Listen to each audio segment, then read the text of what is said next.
raadiyoo sagalee walabummaa Oromiyaati. Raadiyoon sagalee walabummaa Oromiyaa akeeka qabsoo kan saba Oromoo bilisaaf biyya Oromoo walab sirna dimokiraasii faqaan bulu deebisanii gadi dhaabuu godhamu deeggara. Akeeka qabsoo kana babal'isuufis hojjeta. Birmadummaan Oromoo dafqa dhiigaaf lafee ilmaan Oromoon dhugoma jedhee amana. Dhaggeeffattoota isaas wareegama qaalii kanaaf kakaasuuf carraaqa. Kun raadiyoo sagalee walabummaa Oromiyaati.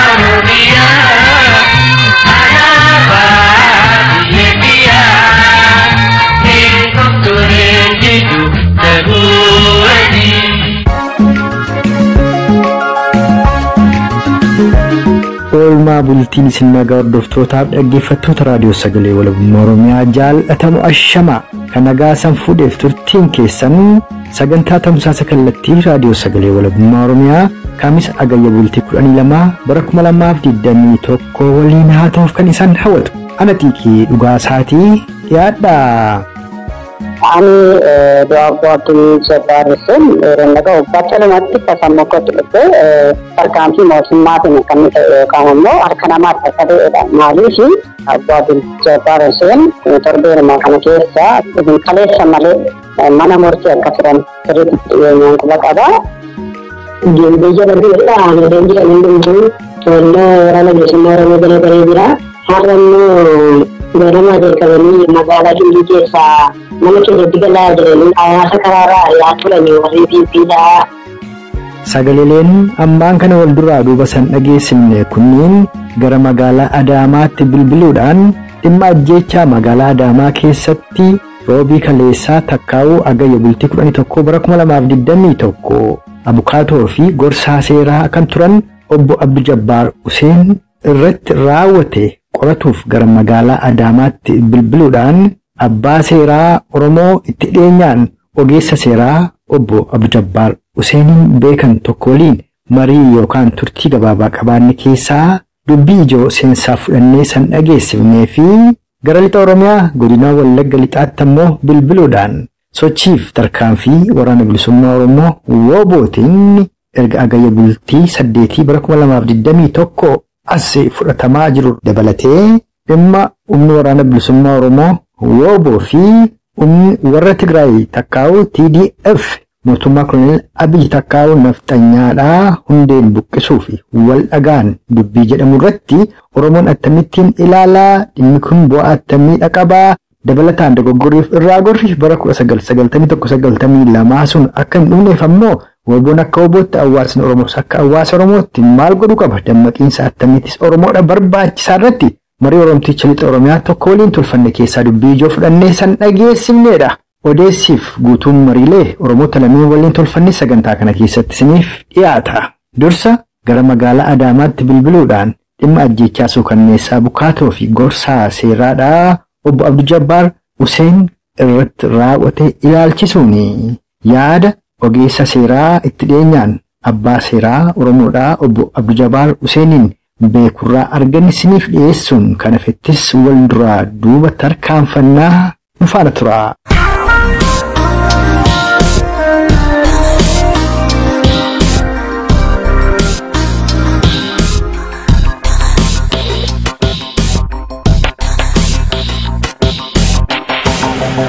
Akka keessanitti isinni abukaatoo seeraa obbo Abduu Jabbaar Huseen akkamittiin beektu haala du'a isaaniis immoo akkamittiin dhageessanne kanuma gabaabsaatii dhaggeeffattoota keenyaaf ibsaati. Ani du'a Abduu Jabbaar Huseen rennaga gadda guddaa kanatti dhagahame battalumatti kasammokkoti dhufe tarkaanfii mootummaatiin kan ta'e yookaan immoo harka namaatti akka ta'edha. Maaliif Abduu Jabbaar Huseen torbeeruma kana keessa kaleessa malee mana murtii akka turan sirriitti dhiyeenyaan quba qaba. Fayyaa guutuu qabu. Baay'ee gadda guddaa kanatti dhagahame hojii isaaniis dhiyeessuuf ni mul'ata. Hojiin isaan hojjetan kan abukaatummaa ta'u malee dhimma mootummaarratti mirga namoomaa irratti ogeessuma seeraati waan hojjetuuf itti dhiyeenyaan quba qabaa jechuudha. Umuudhaan umurii isaanii guutuu mirga ilma namaatiif falmaa jiran keessattuu dhiyoo kan ammoo dhimma Oromoo irratti obsa guddaadhaan halkan guyyaa hojjetaa turanii wantoota siyaasaatiif falmaa turanii kanumaan jechuun barbaadanna. Ammoo isinis ogeessa seeraati. Akka ogeessa seeraatti yaaddoo takka osoo da'attamiidha qabdu. Dhugumaa yaaddoo guddaadha qabna. Eegumsuma waaqaatti abdannee sochoona. Jiraachisuudha qabna. Dhimmaa keenyaa hojjetuudha qabna. Humna keenyaatti dhibbatuudha qabna uummata keenyaaf biyya keenya jennee biyya keenya irra jirra jenneetti amanna. Haa ta'uutii garuu mootummaa ofiin jedhamee aangoo irra jiru kuni sadarkaa abdii kutannaa jira. Sababa kanaaf waan godhaniif waan gochuu hin malleen beekan walumaa gala sadarkaa maraatummaarra jiru jechuun ni danda'ama. Yaaddoo guddaa ni jira. Kuni shakkii tokko hin qabu. Akka rabbiitti eegumsa goonni keenya taasisneetuma jiraachuu kana fakkaata.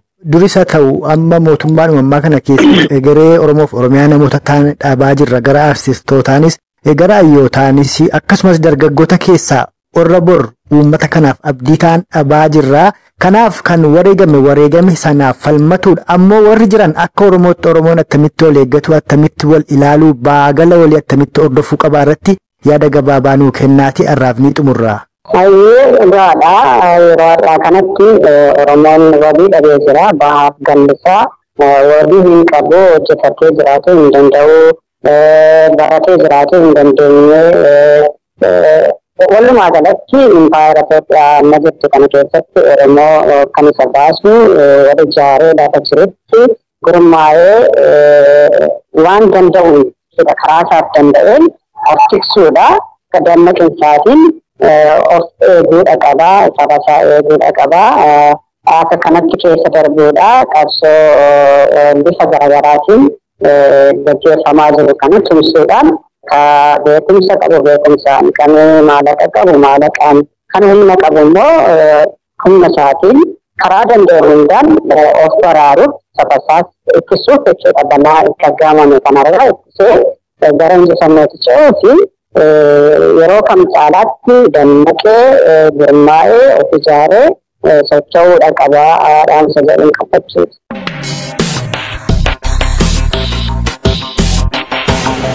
Egaan dhaggeeffattootaaf hordoftoota keenya jaallatamu dhimma ajjeechaa suukanneessaa abukaatoo fi gorsaa seeraadhaa obbo Abduu Jabaar Huseen irratti raawwate qoratuuf gara magaalaa Adaamaatti bilbilee ogeessa seeraatti dhiyeenyaan obbo Abduu Jabaariin beekanirraa yaada argannedha. Akka ogeessi seeraa odeeffanni kun jedhetti kan obbo Abduu Jabaar Huseeniin ajjeese qaama mootummaa Koloneel Abiy ta'uu isaati. Ogeessi seeraa kun ofuma isaatiif takkaa uummatuma isaatiifuu yaaddoo guddaa akka qabu.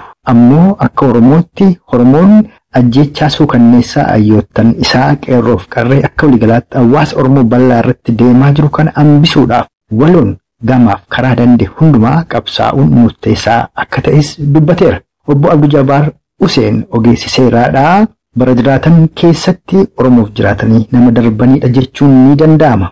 Yeroo ogeessa seeraa takka pirezidaantii mana murtii olaanaa godina Harargee ba'aa kan magaalaa Harar turan barattoota Oromoo kan Baha Oromiyaa Yuunivarsiitii Haramaayaatti barataa turan danuu hidhaaf girfama garaagaraa irraa baraaraniiru. Sanii asis erga magaalaa Adaamaatti dhufanii manneen murtii mootummaa kuneeffataa Impaayera Itoophiyaa garaagaraa irra maruudhaan Oromoota danuudhaaf abukaatummaa dhaabbatanii falmaa fi turaniiru. Waaqni Oromoodhaa lubbuu isaanii jannataan jaallatu jennaan warri lubbuun hafe immoo gumaa gootowwan Oromoo arraaf kakaleellee warra qabsoodhaan baafatu nu haa taasisu jechuu jaallanna. Kanatti immoo aansuudhaan gara lixa Oromiyaa godina Wallagga lixaatti bilbiluudhaan adeemsaaf sochii waraana bilisummaa Oromoodhaa dhiyeenya kanaa jechuun Agayya 8/2021 as woboon maalitti jira eessa dhuunfate waan jedhu irratti marii Oromticha lixa Oromiyaa waliin tolfannee fi addatti ammoo wal dhageettii waraana bilisummaa Oromoo woboo fi humna TDF gidduutti dhiyeenya kana raawwatee miidiyaaleen gurguddoon addunyaadhaa wal hirkaa fuudhanii awweensaa jiran kana hawaasni Oromoo akkamittiin ilaala bu'aaf miidhaa akkamiidha qabdi ammoo of eeggannoo akkamiis barbaachisaa irratti yaada Oromticha lixa Oromiyaa irraa argannisiif dhiyeessina sunis muuziqaa ce'umsaa kana booda eegalaa turtiin keessan ammas hanga maayii kurfii keenyaatti nu faanaa ta'uun afeerraa keenya.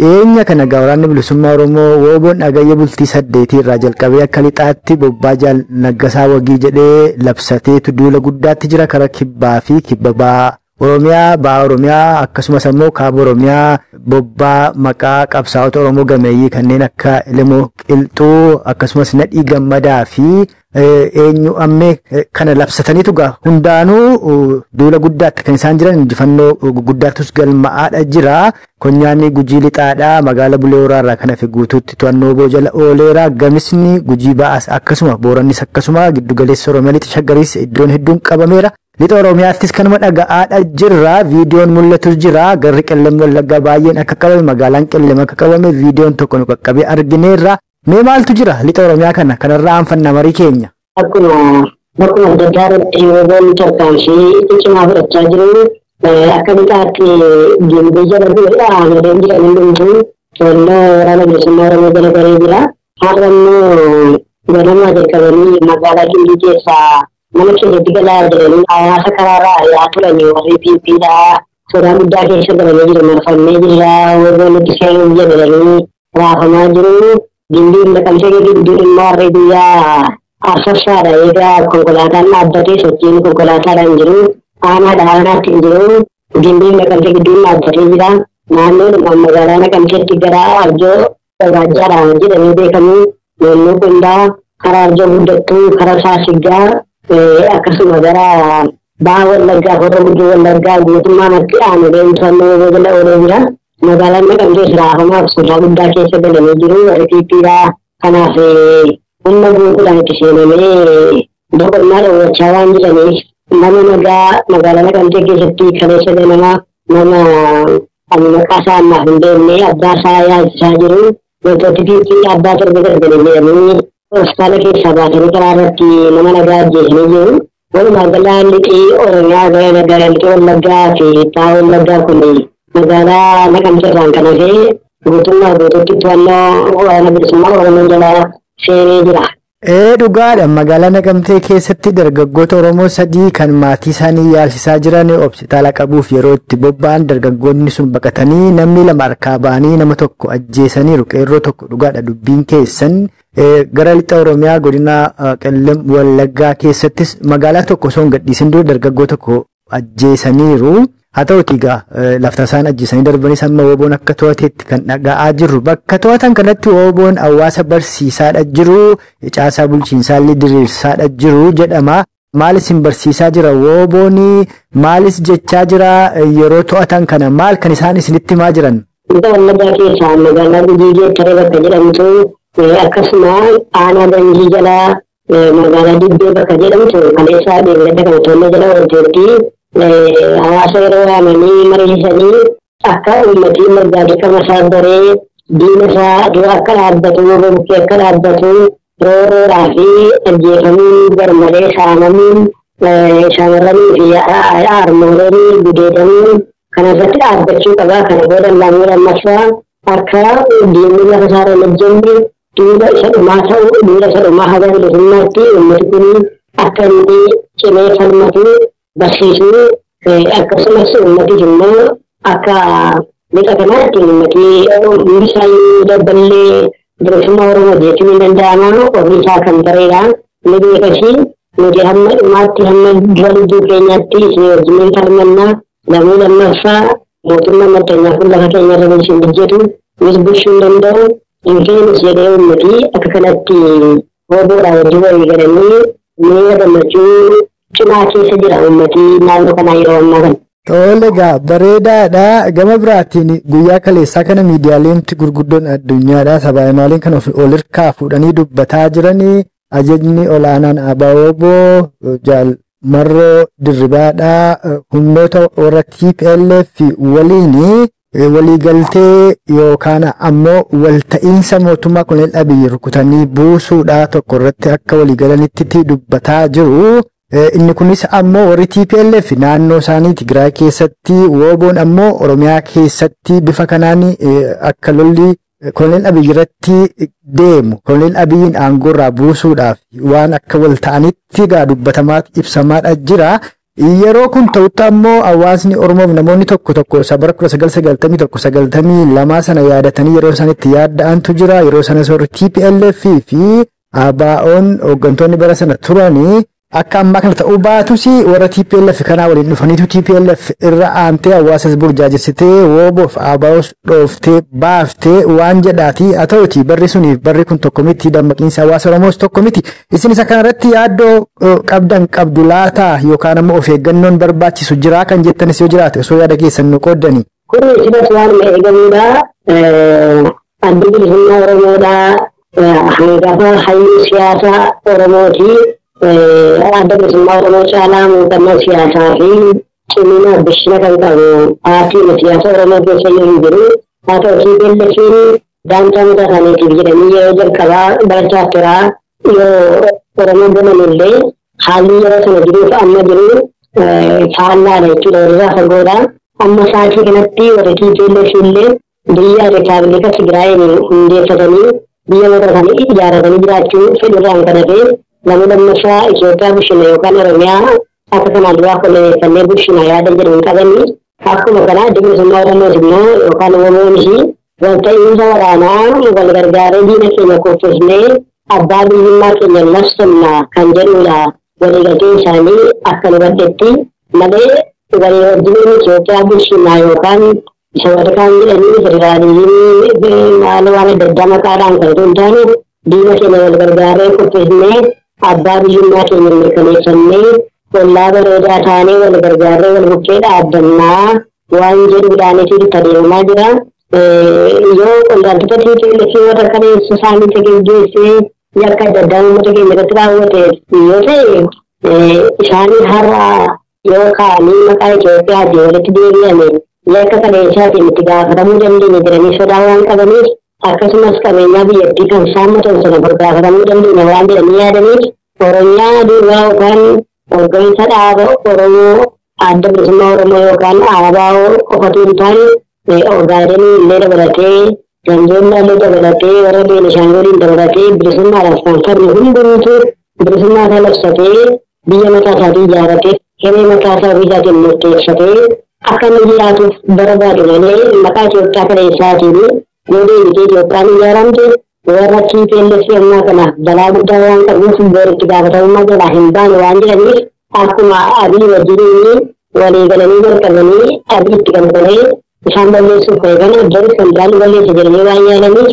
warri TPLFdhaan namni lammaffaa biyya namaas waan barbaadan natti fakkaatu yoo barbaadanis immoo barabaraan sodaa keessa jiraachuu yakka kaleessa raawwataniin ittiin gaafachiisa jedhee sodaa keessa jiraachuurra biyya walaba mataa keenya ijaarannee jiraanne jedhanii murteeffatanii waan jiranii fakkaata.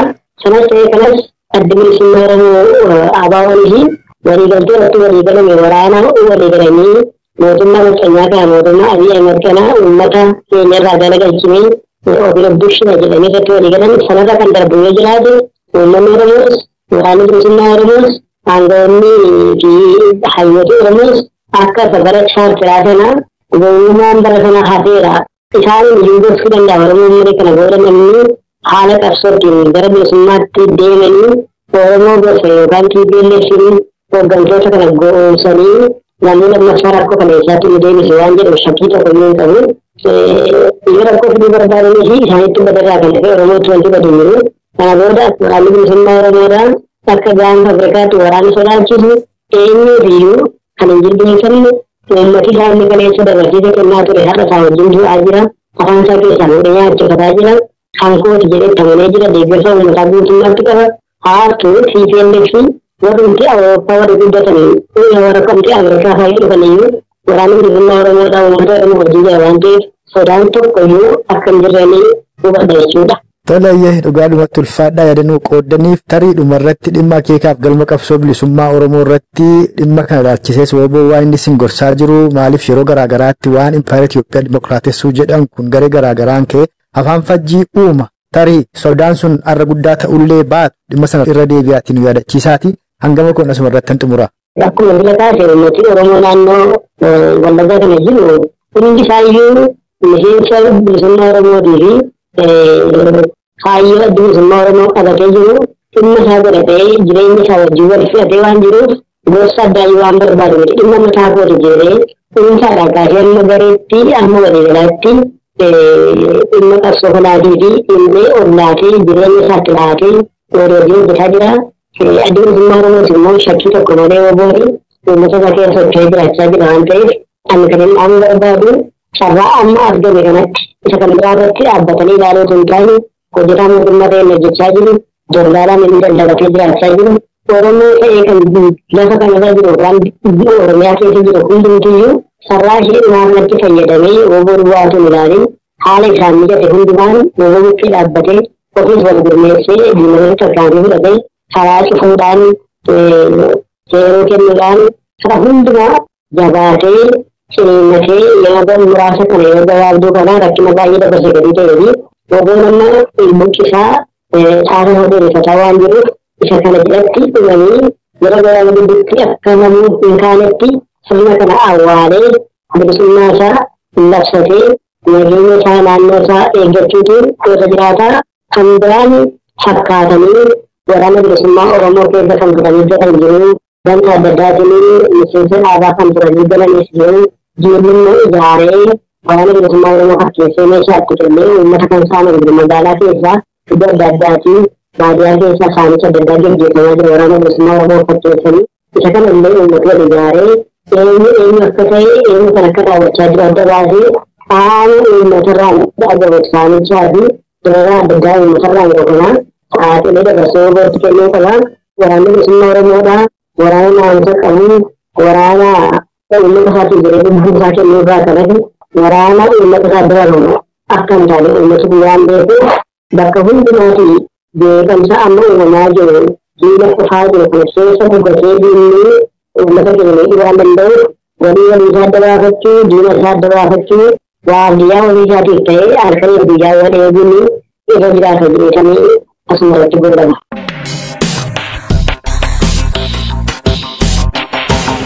Kan maa'isarratti san dhageessifne gara lixa Oromiyaa godina Wallagga lixaatti bilbiluudhaan marii bal'aa Oromticha lixa Oromiyaa waliin tolfanne san dhageessifnedha. Akkuma afaan Oromtichaa irraa dhageessan waraanni bilisummaa Oromoo WBO'n honootaaf magaalota lixa Oromiyaa danuudha dhuunfataa jira. Hawaasa Oromoos barsiisaa jiraadha. Kan Oromtichi lixa Oromiyaa irraa odeeffanni kun dubbate dabalataan akeekniif galmi qabsoo bilisummaa Oromoodha.